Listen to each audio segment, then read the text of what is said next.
Hi friends, வணக்கம். Mannai Murugan tourist taxis today proudly presents a story after a longest period of time. மன்னிச்சுங்க. ஏன்னா அந்த குழந்தைகள் அப்படி வேற மாதிரி லைனில் படுத்தா இமேஜினேஷன் இல்லை. Okay right. இன்னைக்கு ஒரு கதை. அதாவது ஒரு குடும்பம் சார். ஒரு குடும்பம் அப்படின்னா எப்படி இருக்கும்? ஒரு அப்பா, ஒரு அம்மா, ஒரு பொண்ணு, ஒரு பையன் இருப்பாங்களா? அப்போ தாத்தா, பாட்டி இருப்பாங்க. இந்த குடும்பத்தில் ஒரு மகன். அந்த மகனுக்கு வயசு வந்து ஒரு 50 வயசு இருக்கும். ஒரு மனைவி வந்து முதல் தாரம் கிடையாது. முதல் தாரம் இறந்து போயிட்டாங்க. 2வது தாரம். அந்த அம்மாவுக்கு வந்து ஒரு 40 வயசு இருக்கும். 10 வயசு டிஃபரன்ஸ் பாவம். 10 வயசு டிஃபரன்ஸ். தாத்தா 75 வயசா இருந்துச்சுங்க. அது அந்த பையனுக்கு அப்பா. இந்த பையன் இருக்காரு அவருக்கு அப்பா. சரி. இப்போ இந்த சொன்னேன் இல்லையா, பெரியவருக்கு 95 வயசு 75 வயசு சொன்னேன் இல்லையா, அவருக்கு ஒரு பேரன். எப்படி? தன் முதல் மருமகள் மூலமா, தன் மகன் மூலமா முதல் மருமகள் மூலம் முதல் மருமகள் இறந்து விட்டாவில். இப்போ 2வது மருமகள் தான் இருக்கா. அவர் குழந்தை பிறக்கல. ரைட்டு. அந்த பையன் பேர் என்ன வச்சுக்கலாம்? ஜடாயு வச்சுப்பா. நம்ம வைக்கிறதானே ஜடாயு. கழுகுன்னு நினைக்காதீங்க. நல்ல பையன் தான். ஜடாயுன்னு வச்சுப்போம். அவன் என்னமோ காரணம் அவனுக்கு அந்த இடத்த வச்சுக்கிறார். ஜடாயு ராமன் படிச்சுருக்கிறப்பொழுது வச்சார். ஏண்டா ஜடாயுன்னு சொல்லிட்டு அவ்வளவு பிரியம் தாத்தாக்கு. அவன் ஒரு கட்டத்தில் படித்தான், பாஸ் பண்ணான், வேலைக்கு போல. ஃப்ரெண்ட்ஸோட ஊதாரித்தனமாக அந்த காலத்தில் நான்லாம் பண்ணியிருந்தேன், சுற்றிருந்தான். ஊதாரித்தனமாக இந்த ஆண்கள்லாம் பசங்கள்லாம் காலேஜ் முடிச்சுட்டு வேலை கிடைக்கலங்க சுற்றுறதுங்கிறது ஒரு காமன். நான் என்ன பண்ணுறது, வேலை கிடைக்கல, கிடைச்சா போக மாட்டேன்னா அப்படின்னு பேசுவோம். வேலை கிடைச்சா போனாங்கிறது தெரியாது, நிற்பானாங்கிறது தெரியாது. எதுக்கு சொல்கிறேன்னா அந்த அந்த கட்டங்களில் அப்படி நிகழும். அப்போ அப்பாவுக்கு சொற்ப சம்பளம், சாதாரண கம்பெனி, பென்ஷன் கூட கிடையாது. அந்த மாதிரி இடத்துலாம் வேலை பார்க்குறது. அம்மா இட்டு நிரப்புறதுக்கு ஒரு டெக்ஸ்டைல் ஷாப்பில் சேல்ஸ் விமன் அப்படியே வேலை பார்த்துட்டு இருக்காங்க. ரைட். தாத்தா வயசான வீட்டில் இருந்துட்டுருக்காரு. வாடகை வீடு, அது ஃப்ளாட் அது. ரைட். ரொம்ப வருஷமாக இருக்காங்க. இது இப்போ என்ன பிரச்சனை? ஒரு நாளைக்கு அப்பாவும் அம்மாவும் வேலைக்கு போய்கிட்டு அந்த பேரனை வருகின்றான். பேரன் தாத்தா அப்படிங்கிறான். ஜடாயு என்ன தாத்தா அப்படின்ட்டு அவன் 2 பேர் கடையில் தண்ணி வருது. பாசம்.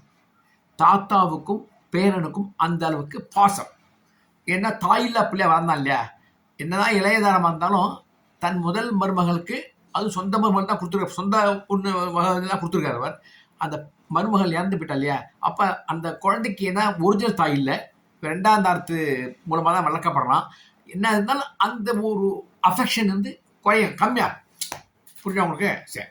இப்போ அப்போ அவன் சொல்கிறான், என்னடா தம்பி 4 வருஷமாக நான் ஆளே காணுமேடா, இங்கடா போயிருந்த ஜடாயு அப்படி கேட்குறாப்புல. தாத்தா அப்பா என்ன சொன்னார்? என் முகத்தில் முழிக்காத, வேலை பார்த்தா இங்கே வா, வேலை பார்க்கல ஊரை சுற்றி இருந்தேன்னா இங்கே வராத, எனக்கு நீ பையன் இல்லை, போய்க்கோ அப்படின்னு சொன்னாரா. சின்னம்மா என்ன சொன்னாங்க? அப்பா சொல்கிறது தான் கரெக்டு, நீ இப்படி பொறுப்புலாம் இருந்தால் எத்தனை நாளைக்கு நாங்கள் வேலை செஞ்சு உழைச்சி உனக்கு கொட்டின்னு இருக்கிறது அப்படி கேட்டாங்களா? அதெல்லாம்டா அவங்க பெரியவங்க கோவத்தை சொல்லுவாங்க. அதுக்காக உறவை விட்டு விடுவாடா. உறவை விட்டு போச்சே தாத்தா, 4 வருஷமாக நான் இருந்தேனே, என்றைக்காவது யாராவது கூப்பிட்டு என்கிட்ட பேசினாங்களா? என் நம்பரை நான் யாரும் கொடுக்கல, அவங்களும் என்னை பற்றி தேடவும் ஒரு மாதிரி தெரியவும் இல்லை. நானும் என் நண்பர்கள்லாம் கேட்டு பார்த்தேன், உன்னை பற்றி யாரும் விசாரிக்கவே இல்லைடா, உங்கள் சினிமாவும் விசாரிக்கல, உங்கள் அப்பாவும் விசாரிக்கலன்னு சொல்கிறாங்க. அப்படின்னா அந்த அளவுக்கு அவங்க இறுகின மனசோடு இருக்கிறதே, நான் என்னப்பா பண்ணுறது அப்படின்ட்டு. சின்னம்மா சரி ஓகே, அப்பா சொல்லாரா, என் மகன்றா, அவன் மனசுக்குள்ள ஆழ் மனசுக்குள்ள ஜடாயு எப்படி இருக்கானோ, ஜடாயு நல்லபடியாக இருக்கணுமே, சிறகுடிந்த பறவையாக போயிருக்கானே, எங்கே போயிருக்கானோ தெரியலையே, மனசு சரியில்லையே, 5 பைசா நான் கொடுக்கலையே, போன இடமும் தெரில, இருக்க இடமும் தெரியலேன்னு ஒவ்வொரு நாளைக்கு வருத்தப்படுறான்டா. எங்கிட்டே பல சமயங்களில் அழுதுருக்கான்டா. ஆனால் கைகள்லாம் கட்டப்பட்டிருக்கு. போலீஸு கேஸுன்னு கொடுத்தாக்க அதுக்கெல்லாம் பல பிரச்சனை ஏற்படுத்த அவன் தெஃப்ட் கேஸு மாறிடுவது ஒன்றும் சொல்ல முடியாது, உனக்கு ஃப்யூச்சர் அப்படின்னு பயந்துட்டு அவன் எதுவுமே கொடுக்கலடா. உனக்கு தேடுறதுக்கு பதிலாக இறைவனை அவன் வேண்டிக் கொண்டே இருந்தான்டா அப்படின்ட்டு. சரிப்பா, நானாக தான் வந்தேன். இப்போ எங்கே சின்னவன் எங்கே இருக்காங்க? இன்னும் கடையாந்து வரலையாப்பா? கடையிலேருந்து வரல, வட்டோம். நான் வந்ததுக்கு காரணமே தாத்தா ஒன்றை பார்க்கறது தான். அப்பா கூட எனக்கு 2ஆம் பட்சம் தான். சின்னமாக விட்டுரு, ஏதோ சின்ன வயசில் பார்த்துறாங்க, ஓகே, அந்த மரியாதை இருக்குது. ஏன் தாத்தா உனக்கு கிட்னி 2 ஃபெயிலியர் ஆகிடுதாமே? ஆமாண்டா, வயசாகிடுதுடா. அந்தந்த உறுப்புகள்லாம் அதிகமாக வேலை செஞ்சதால அடி வாங்கி அப்படியே ஒடுங்கி படுத்து என்ன பண்ண சொல்கிறேன்? இல்லை தாத்தா, நீங்கள் டயாலிசிஸ் பண்ணிக்கணும். பண்ணிக்க மாட்டேன்டா. பண்ணிக்கணும் தாத்தா. நீங்கள் இன்னும் 10 வருஷம் இருக்கணும் தாத்தா. நான் பார்க்கணும் தாத்தா. என்னை கல்யாணம் பண்ணி நீங்கள் பேரன் பேச்சா நீங்கள் பார்க்க வேண்டாமா? உங்கள் கொள்ளு பேச்சா நீங்கள் பார்க்க வேண்டாமா? பார்க்கணும்டா. அதுக்கு இறைவன் உடம்புல சக்தியை கொடுக்கணும் இல்லையா? வியாதி இல்லாமல் வச்சுக்கணும் இல்லையா? வியாதி தேடா யாரா செலவு பண்ணுறது? என்ன தாத்தா செலவு பற்றி கவலைப்படுறீங்க? உயிரை விட பணம் முக்கியமா? ஏதோ தாத்தா முக்கியம். இப்போ நான் போனேன், சம்பாதிச்சேன், பொட்டி நிறையா பணம் இருக்கு தாத்தா, கை நிறையா சம்பாதிக்கிறேன், என்ன முடியல அந்த அளவுக்கு சம்பாதிக்கிறேன். அப்படியாடா, நல்ல கம்பெனி தாத்தா, நல்லா உழைக்கிறேன், பார்ட் டைம் வேறு பண்ணுறேன், எனக்கு எனக்கு அவ்வளோ மரியாதை, எனக்கு லட்சமாக சம்பாதிக்கிறேன் தாத்தா, நீ கவலைப்படாது. டயாலிசிஸ்க்கு என்ன ஆக போகுது? இல்லைடா, ஒரு சின்னம்மா தர்மாஸ்பத்திரியில் சேர்க்கலாமான்னு யோசிச்சுட்டு இருக்காங்க. வேண்டாம் தாத்தா, அவங்க நம்மளோட ஏழப்பட்டவங்க எத்தனையோ பேர் இருக்காங்க. அங்கே எத்தனையோ பேருக்கு இப்போ நிறைய பேர் கிட்னி தான் ஃபெயிலியர் ஆகிட்டு இருக்கு. அப்போ அவங்களுக்கெல்லாம் டயாலிசிஸ் பண்ணுறதுக்கு இடம் வேணும் இல்லையா? இப்போ நீரும் அங்கே போய் உட்காந்தேன்னா இன்னொரு பேஷண்ட்டுக்கு உயிர் போகும். வேண்டாம், என்கிட்ட பணம் இருக்குது, நிறையா கொண்டு வந்திருக்கேன், சின்னம்மாவிடம் 10 லட்சம் கொடுக்குறேன், நீ என்ன பண்ணு, கவலைப்படாத. அப்போ தான் சின்னம்மா அங்கே வராப்புல. தம்பி நல்லா இருக்கியாப்பா? என்னப்பா போனேன், ஒரு ஃபோனோட நீ பண்ணலையாப்பா?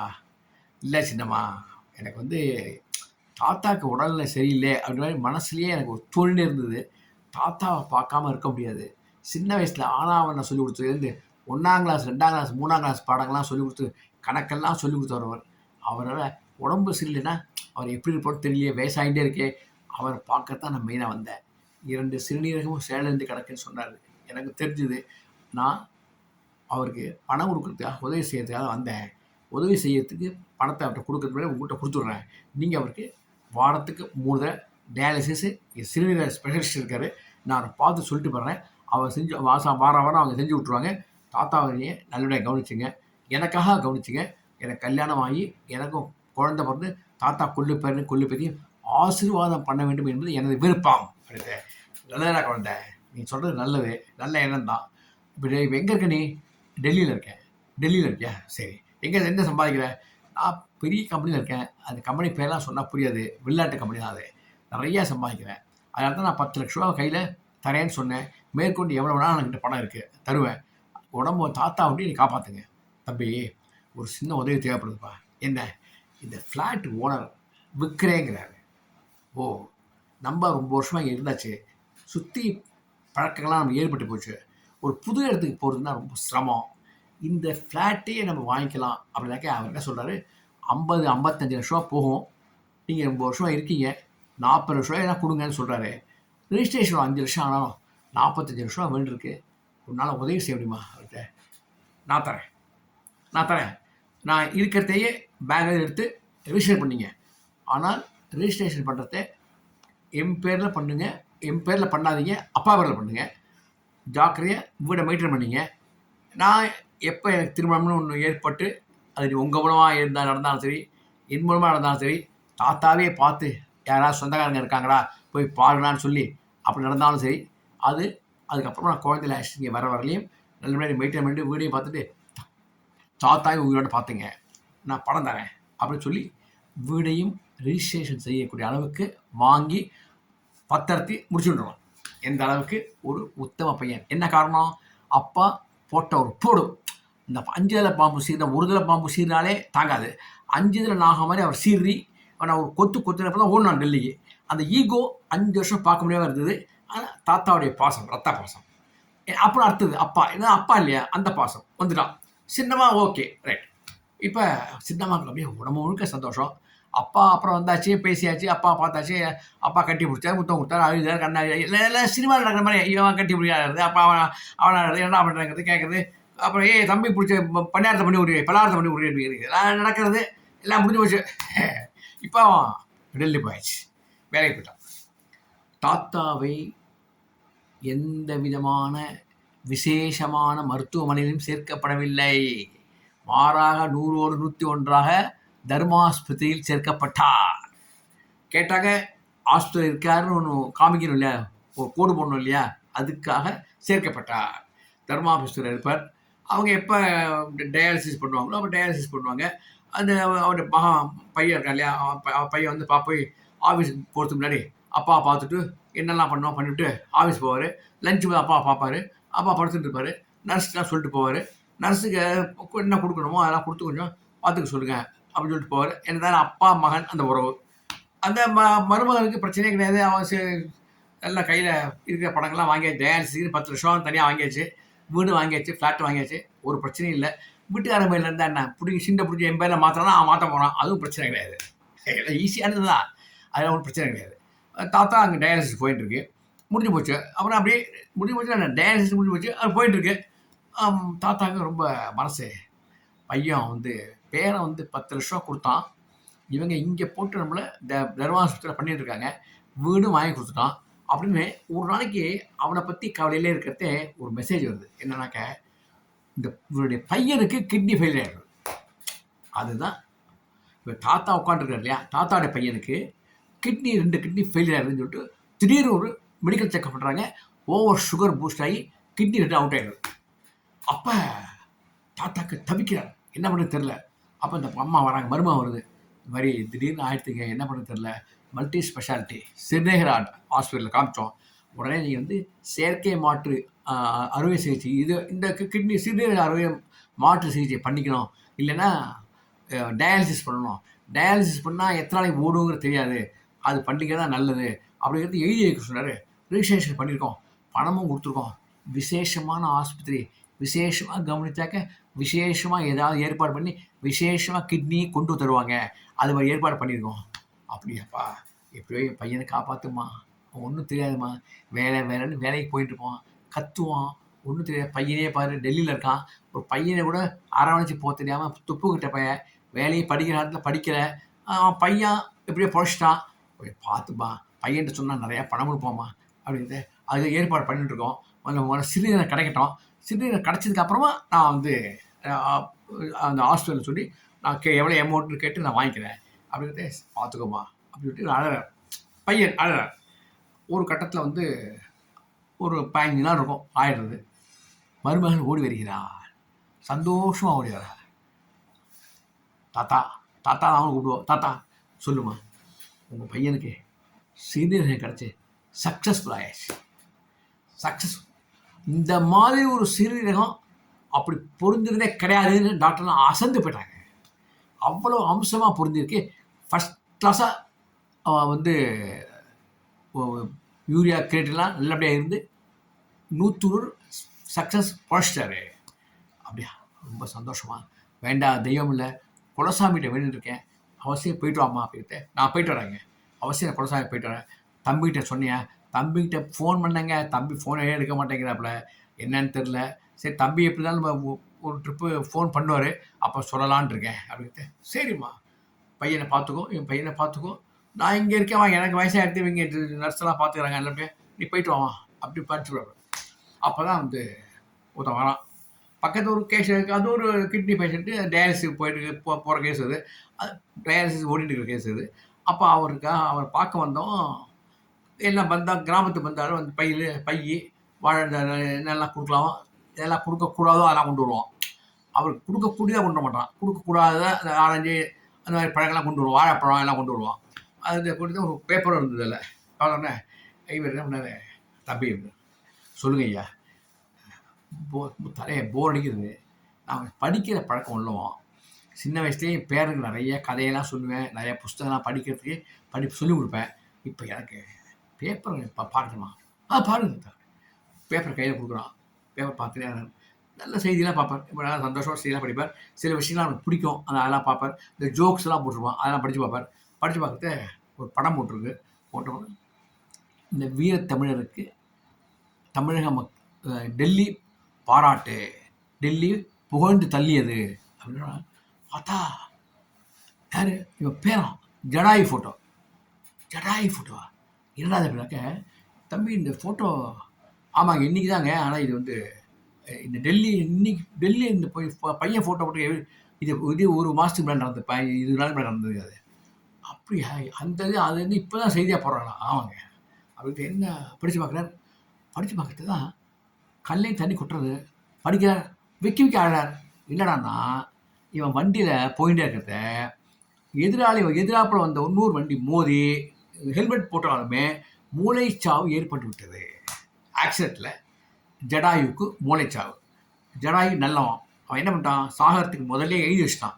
என்னது, நான் வந்து இறக்கத்து போது ஏதாவது அசம்பாவிதம் ஏற்பட்டால் என்னுடைய கல்லீரல், இதயம், கிட்னி, கண் எல்லாத்தையும் தானமாக கொடுத்துட்றேன் அப்படி எழுதி வச்சிட்டான்.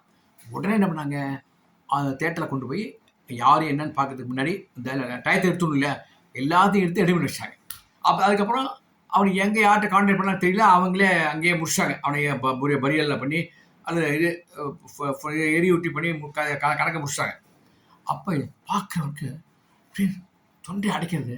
அப்போ தான் மருமகன் வராப்புல, அம்மா அம்மா அம்மா இங்கே ஆமாம், என் மகனுக்கு சிறுநீரகம் எங்கேயிருந்து கிடச்சிது அப்படின்றது. சாப்பிடுங்க சாப்பிடு தாத்தா. ஏமா சொல்லப்படாது, என்ன டெல்லியிலேருந்து வாங்கி கொடுத்தாரு. டெல்லியில் வாங்கி கொடுத்தாரா? ஆமாம், நல்லா பொருந்துங்க, ஃபஸ்ட் கிளாஸாக இருக்காங்க பையன், வாங்க ரொம்ப சூப்பராக இருக்காங்க. என்ன உங்களுக்கு என்னங்க பிரச்சனை உங்களுக்கு அப்படின்ட்டு. பாருப்பா, நான் அழகு எப்படி இருக்கு, வயசான தாத்தா மாதிரி நானே தாத்தா மாதிரி ஆரம்பித்தீங்களா? பாருப்பா அப்படியாப்ல பார்த்தா ஜடாயு அவன் அப்போ இவர் கிட்னி அவன் கிட்னி ரொம்ப மேட்ச் ஆயிருக்குன்னு சொன்னால் அப்போ பையன்தான் அவன் கொடுத்துருக்கானோ அப்படின்ட்டு அவளுக்கும் என்னதான் இடையதாரமாக இருந்தாலும் தன் வீட்டுக்காரரை காப்பாற்றிருக்கான் இல்லையா, கிட்னி கொடுத்து கல்லில் தண்ணி கொட்டுறது. அப்போ நேரம் ஆஸ்பத்திரி போடுறான். அந்த எந்த ஆஸ்பத்திரிக்கு, பெரிய ஆஸ்பத்திரி, மல்டி ஸ்பெஷாலிட்டி ஆஸ்பத்திரி, ஸ்பெஷலாக கவனிப்பாங்க. கிட்னி வேணுமா, ஹார்ட் வேணுமா, மண்டை வேணுமா, கண் வேணுமா, காது வேணுமா, வரலாம் வேணுமா, எல்லாம் கிடைக்கும் உங்களுக்கு. அந்த மாதிரி ஆஸ்பத்திரி. அங்கே போய் பெரிய டாக்டர் பார்க்குறான்.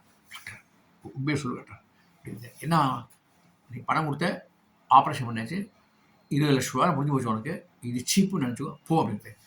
பணத்துக்காக இல்லை டாக்டர், உயிர் சம்மந்தப்பட்டது, தயவுசெய்து சொல்லுங்கள், என் வீட்டுக்காரருக்கு தெரிஞ்சால் அவர் உயிர் போடும். அதுக்கு முன்னாடி உங்கள்கிட்ட உண்மையை தெரிஞ்சுக்கிறேன். என்னம்மா இந்த பேப்பரை காமிக்கிறா. பார்த்ததுக்கப்புறம் ஒரு நிமிஷம் இருக்கும் அப்படின்ட்டு ஃபோன் எடுக்கிறார். அங்கேயே ஒருத்தன் வராப்பில், கிட்னியில் இப்போ நம்ம வந்து இல்லை டெல்லியிலேருந்து அது எங்கேருந்து வந்துருப்பார், யார் கொடுத்தாங்கன்னு பாரு, எங்கேருந்து எடுத்தாங்கன்னு பாருங்கிட்ட கரெக்டாக படிக்கலாம். ஆஸ் பர் ஆதார் கார்டு பையன் பேர் ஜடாயு, வயசு 32, டெல்லியில் வந்து ஒரு இதில் ஒர்க் பண்ணுறாரு. இந்த அட்ரஸ் போட்டிருக்கு. ஃபோன் நம்பர் வந்து அதை காமிக்கல, ஆதார் நம்பரில் மற்ற அதர் டீட்டெயில்ஸ் எல்லாம் போட்டிருக்கு. அப்படின்னு சொன்னோடனே எங்கே தங்கியிருக்காங்க விலாசமாக இருக்குது இல்லையா, விலாசம் இருக்குது. அப்போ உடனே என்ன பண்ணுறாப்புல, இவன்கிட்ட ஃபோன் நம்பர் இருக்குது, இந்த ஃபோன் நம்பரை அடிக்கிறாப்புல. அவர் டாக்டர் அடிக்கிறார். அடித்தோடனே ஒரு ஃபோன் எடுக்கிறாப்புல. பார்த்துட்டு அந்த கம்பெனி மேனேஜர் இருக்கிறார். जी बोलिए அப்படியாப்புல. जी इधर 1 मिनट अंग्रेजी जानने वाले कोई भी है उधर அப்படி இவர் கேட்குறார். हाँ हाँ அப்படின்னாப்புல. அப்படி இங்கிலீஷ்லேயே பேசுகிறார். பேசுகிறதே அப்போ அந்த இருக்க ஒருத்தர் பெரிய மேனேஜர் வந்து, ஜடாயு உங்கள் ஊர் சிட்டிலேருந்து தான் வேலை பார்ப்பாங்க, சென்னையிலேருந்து தான் வேலை பார்த்துருக்கான், ஃபஸ்ட் கிளாஸ் பையன், நிறைய சம்பளம் கொடுத்து ரொம்ப நல்லா இருந்தான். எதிர்பாராத ஒரு விபத்து, அவன் பேரில் மிஸ்டேக் கிடையாது, எதிராளி மேலே வந்து எதிராளி பண்ண தப்பு அது, மூளைச்சாவு ஏற்பட்டு இல்லை டொனேட் பண்ணியாச்சு. அவன் உடனே எங்கே இருக்கான் அட்ரஸ்லாம் கண்டுபிடிச்சி ஊருக்கு அனுப்ப முடியாதால நாங்கள் எல்லாம் இறுதி எல்லாம் பண்ணிட்டோம். அவனுடைய பார்ட்ஸ்லாம் எல்லாம் கொடுத்தாச்சு. அது தர்மத்திற்கு விலை அற்று கொடுக்க வேண்டும் என்று அவன் எழுதியிருக்கிறதால ஃப்ரீயாக கொடுத்தாச்சு. அப்படிங்கிறத இவருக்கு டாக்டருக்கு பயம். 10 லட்சம் 20 லட்சம் ஆகிட்டார் இல்லையா, ஃப்ரீ தான் 20 லட்சம். அவன் டெல்லியில் இருக்கிறவன் என்ன கொள்ளடிச்சான் தெரியுது, அவன் பாக்கி அப்புறம் இவர் 2 பேரும் சேர்ந்துருக்கு இல்லையா, அப்புறம் ஆப்ரேஷன் பண்ணியிருக்காரு இல்லையா, அதுக்கு பணம் தரும் இல்லையா, ரைட்.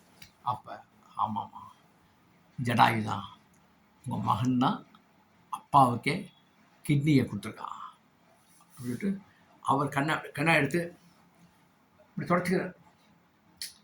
ஏன்னா எதுக்கு சொல்கிறேன்னா, இது கதை. இந்த கதை எப்படி இருக்குங்கிறத நீங்கள் கமெண்ட் கொடுங்க.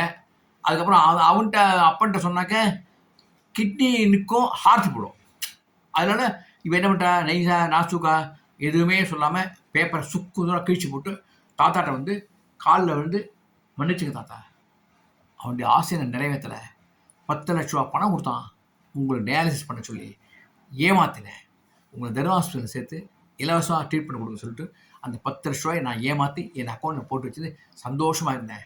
கடைசியில் என்னாச்சு, அந்த 10,00,000 மேலே எத்தனை 40,00,000 செலவு பண்ணி 20,00,000 30,00,000 செலவு பண்ணி உங்கள் பையனுக்கு கிட்னி ஃபெயிலியர் போய் பையனுக்கு செயற்கை கிட்னியை வைக்கிற மாதிரி, செயற்கை இல்லை மாற்று சிறுநீரகம் வைக்கிற மாதிரி எடுத்து அதையும் கொடுத்தது உங்கள் பேரை தான் இலவசமாக கொடுத்துருக்கான். என்ன தந்தைக்கும் மகனுக்கும் எப்படியாப்பட்ட உறவு, நான் அதை என்ன பாவி என் சுயநலத்துக்காக என்ன உங்களை கஷ்டப்படுத்தினேன், உங்களுக்காக அவன் செய்யக்கூடிய நற்செயலையும் நான் என் சுயநலத்துக்காகவும் பணத்தின் மீது பேராசையாக கெடுத்தேன், மன்னிச்சுக்க தவிர ஒரு உயிரை எழுதிட்டோம் மன்னிச்சுங்க அப்படிங்கிற சமயத்தில் பையன் வாங்கிருந்து கிட்னி நல்லா சரியாயிடுத்து, நல்ல 30 வயசு பையனுக்கு போகிற அளவுக்கு கரெக்டாக பாஸ் ஆகுது, யூனிட் பாஸ் ஆகிட்டு இருக்கு. அந்த வெள்ள கிங்குன்னு வந்துருக்கான். வந்துருக்குது, அப்பா எப்படி இருக்கீங்க அப்படின்னா, நல்லா இருக்கேன்டா, நல்லா இருக்கேன்டா அப்படின்னா, நானும் சௌக்கியமாக இருக்கேன்ப்பா அப்படிங்கிற, சௌக்கியம் பண்ணிடுறா, நல்லபடியாக இருடா, நீ எவ்வளோக்கு எவ்வளோ நாள் சௌக்கியமாக இருக்கியோ அவளுக்கு நான் சந்தோஷப்படுவேன்டா, ஏன்னா பையனுடைய பேரனுடைய கிட்னி இருக்கு இல்லையா, அதுக்காக சொல்கிறாரு. அப்புறம் கதை இதுக்கு வேலை போச்சுனாங்க, நீங்கள் பார்க்க 20 நிமிஷம் ஆகிடுது. ஓகே, நெக்ஸ்ட் வீக் பார்க்கலாம், பாய்.